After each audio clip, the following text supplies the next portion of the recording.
Avec les HLM, parlons d'avenir. Le secteur du bâtiment consomme près de la moitié de l'énergie en France et émet le quart des émissions de gaz à effet de serre.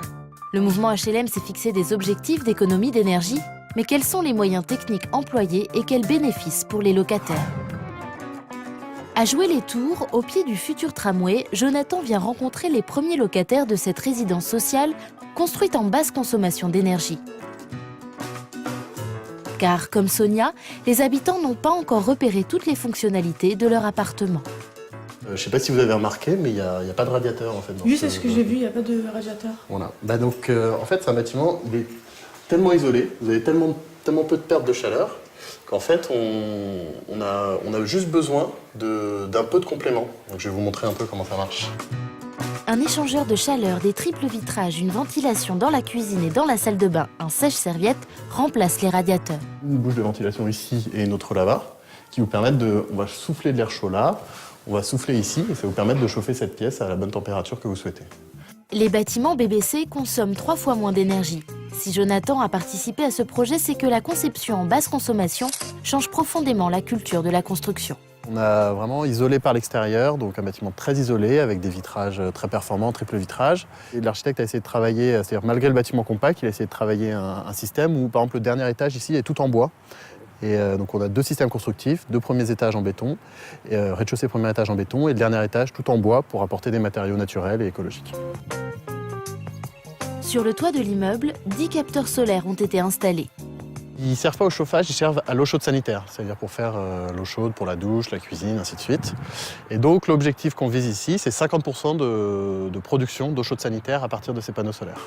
En hiver, l'eau est réchauffée en chaufferie dans ces 2 ballons. En été, seuls les panneaux solaires suffisent. Le chauffage est lui géré par ces petits capteurs de chaleur.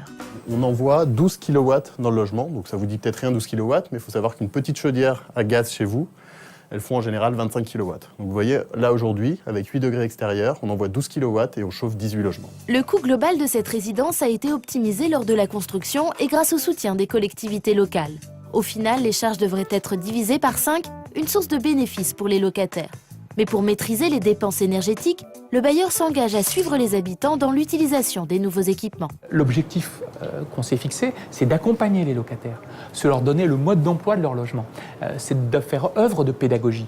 Pourquoi? Parce qu'on est conscient que la technique va nous apporter des solutions, mais pas toutes les solutions. Une fois que le locataire possède toutes ces clés, je pense qu'on est parti pour une qualité de vie et une facture énergétique réduite. Val Touraine Habitat s'est également engagé dans la rénovation énergétique de son parc existant. Avec un investissement annuel de 10 millions d'euros, ce sont 600 logements qui seront rénovés chaque année pendant 7 ans. À l'image de cette résidence sociale, où les travaux ont permis une réduction de 60% des gaz à effet de serre.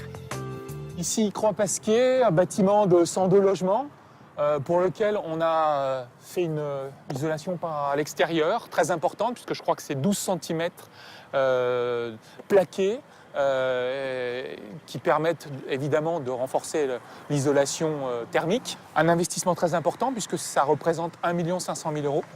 Diminuer la consommation énergétique des locataires HLM est une priorité.